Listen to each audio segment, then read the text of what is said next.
morning, everyone. Good morning. Thanks for bringing the sunshine with you. This morning I want to talk about loving yourself first. And it's funny sometimes how we come up with our ideas. You hear something or something you hear or an email. And recently I heard on the car radio an old song sung by Dean Martin. You're nobody till somebody loves you. You're nobody till somebody cares. And I thought, well, that's not really true unless that somebody is you. Because if you are a nobody if you really don't love yourself first. It's not that you're a nobody. It's because you have to love yourself first before somebody else can love you. And when you love yourself, the taking care part just comes automatically. It comes naturally. And I'm not talking about conceited love where you're in love with yourself. It's just loving who you are. And we all go through sad times and feeling down and feeling sorry when we've had something traumatic or a tragedy or the loss of somebody. And that's okay. You need to go through that grieving part. It's a setback, it's temporary, but then you get back up on your feet and start feeling good about yourself again. It's the people who dwell so much on what they consider negative things about themselves that they miss out the good things. They miss out the quality of life they could have if they stop long enough to love themselves. Being negative about yourself holds you back from accomplishing good and positive things in your life. Saying things like, I'm too fat, I'm too skinny, I'm too tall, I'm too short, I'm not pretty enough, or I'm not handsome, or I'm stupid, I can't do that. Oh, woe is me. It's like Justin Bieber. No one really cares what you look like on the outside. It's who you are on the inside. And especially if it's the way God made you. And if you love yourself and take the time to love yourself, then you become a loving, lovable person. And for those who make a habit of judging other people's looks, it's because they lack confidence in themselves. And you can't love somebody else. You can't look at someone in the eyes and honestly say, I love you, until you can look in the mirror and say, I love you.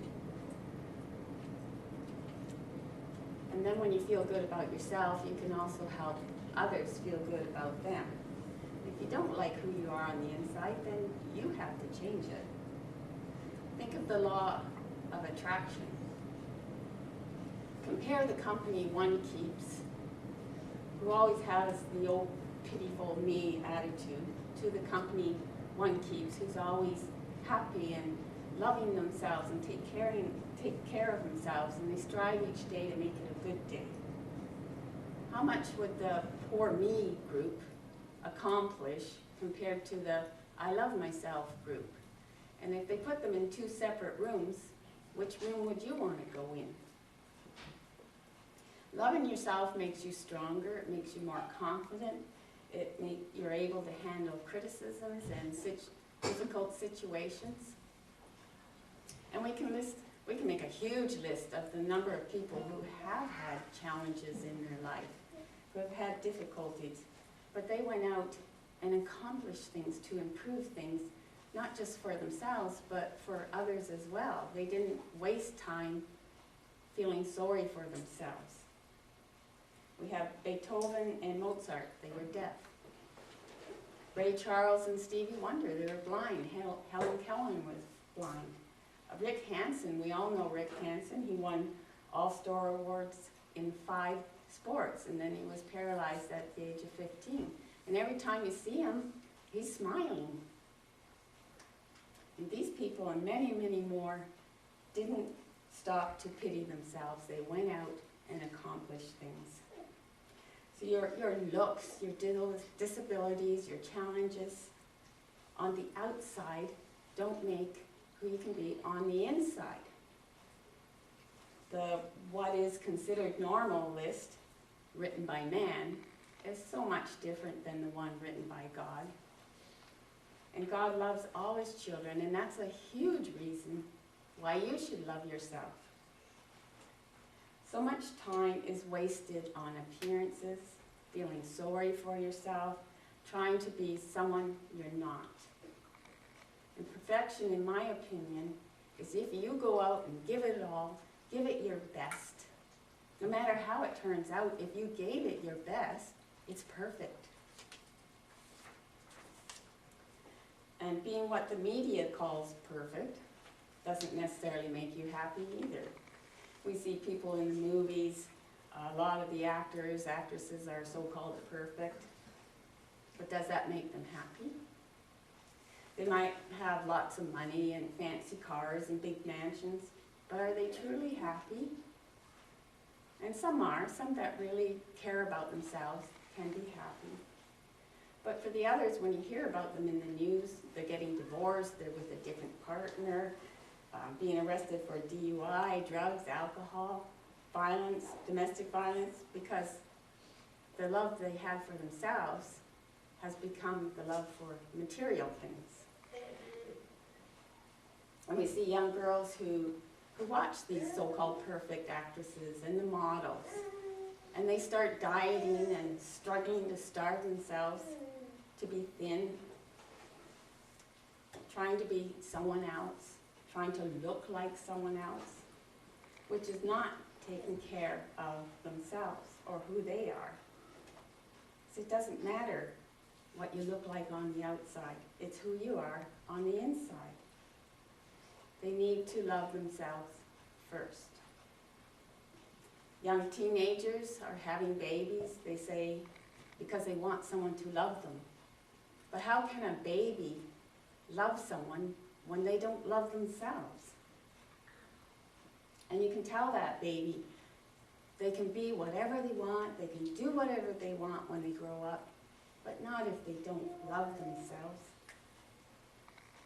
When a new baby is born with a defect, or develops one at a young age, we as parents, do we want to raise that child to crawl in a hole and say, poor me, woe is me?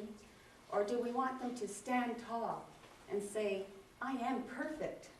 And in God's eyes, I am perfect and I can do anything I want. And we can learn from animals. We can learn from our pets. Because they're all about giving love. They don't care what they look like. Their main aim in life is to please you because they are so full of love, they want to share it with their owners.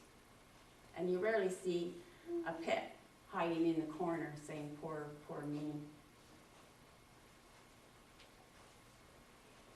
And you have breeders that will breed dogs, let's say dogs, but if they can take a puppy because it has a defect or it's a run of the litter and have it destroyed because in their eyes it's not worth anything.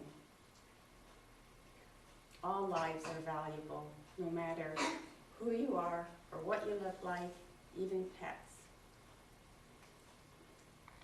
And somebody sent me a story by email, and I don't know if it's a true story, and I love telling stories up here because they have a great moral at the end.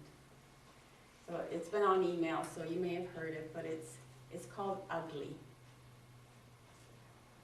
And it goes, everyone in the apartment complex I lived in knew who Ugly was.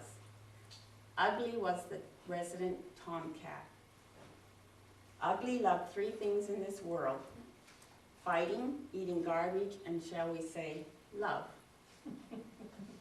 The combination of these things combined with the life spent outside had their effects on Ugly. To start with, he had only one eye, and where the other one should have been was a gaping hole. He was also missing his ear on the same side.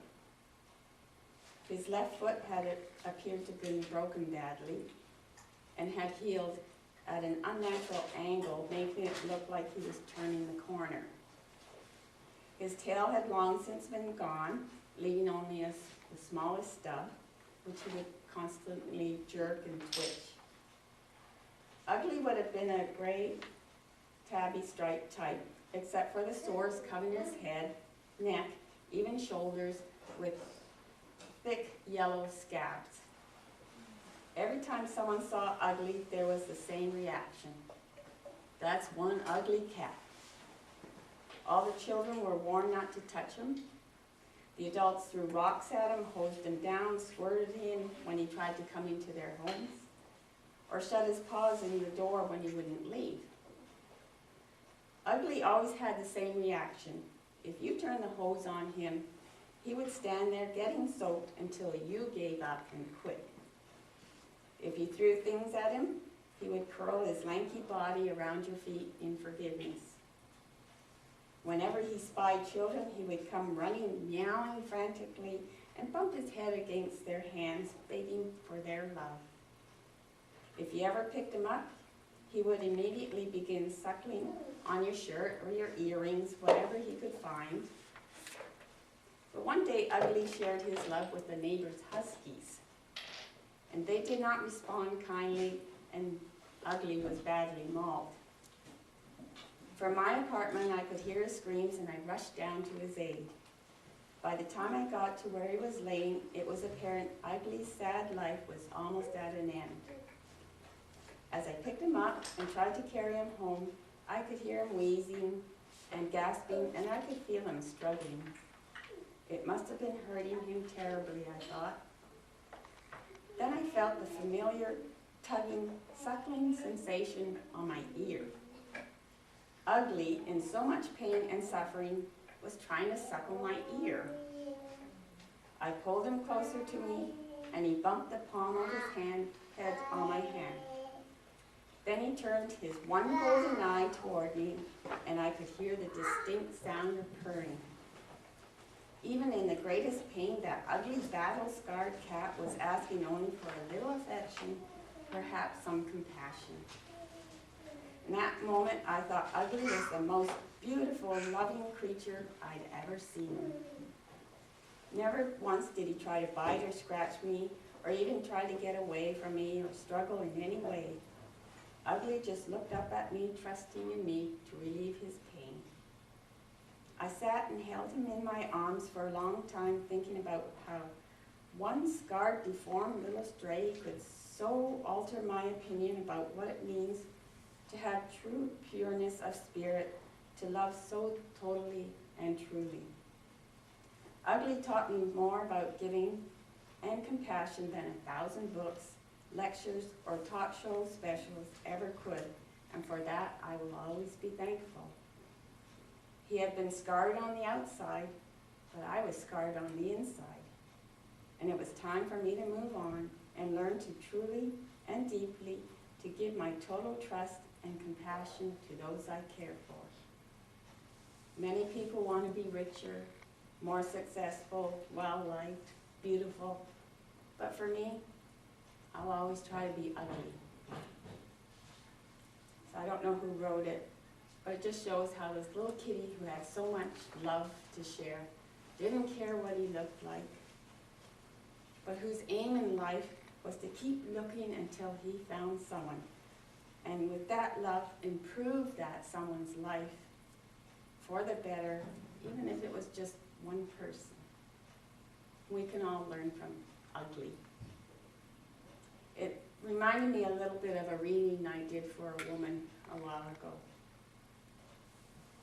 And she was the type, because of the media, she would never be in the movies or a model, because she would have been judged by her outside. But she was such a bubbly, happy person with this contagious smile. You know the people who have this contagious laughter where you laugh even though you don't know what it's about? She had that with her smile, and she could take your troubles away with all that. She loved life, and you could tell she loved herself. She was a go-getter, ready to conquer the world. And with all the messages I was giving her about how she was going to travel to Ireland, and she was so excited. But then she had that Alva show question. Will I meet a man? And I looked at her and I said, you don't need a man. to be happy. And she jumped up and she hugged me and she said, "You're right. You're completely right." And with that, she walked away with a bounce in her walk, and you could just see her love all around her in her aura. You could hear it in her voice. You knew that person loved herself. And I thought, that's the Spirit. And yeah, she'll find someone, but for now, she's perfect. She is a somebody, even without a somebody. So be who you are and love every minute of it. Don't worry about the outside. Worry about the inside and take care of it. And there's a wise saying that was written by Rabbi Mordecai M. Kaplan. I'm not sure if I said it right, but he writes, "Don't merely expect to find or to believe that life is worthwhile. Make it worthwhile. Don't merely see life whole. Make it whole. Not knowing which should come first, to improve oneself or to improve the world, we end up doing neither. Actually, the only way to improve the world is by improving oneself. And the only way to improve oneself is by improving the world, even if it's one person at a time." So this Thursday for Valentine's Day, love yourself. Go out and buy yourself a big box of Williams chocolates. Have one from me. And love yourself. God bless. Thank you.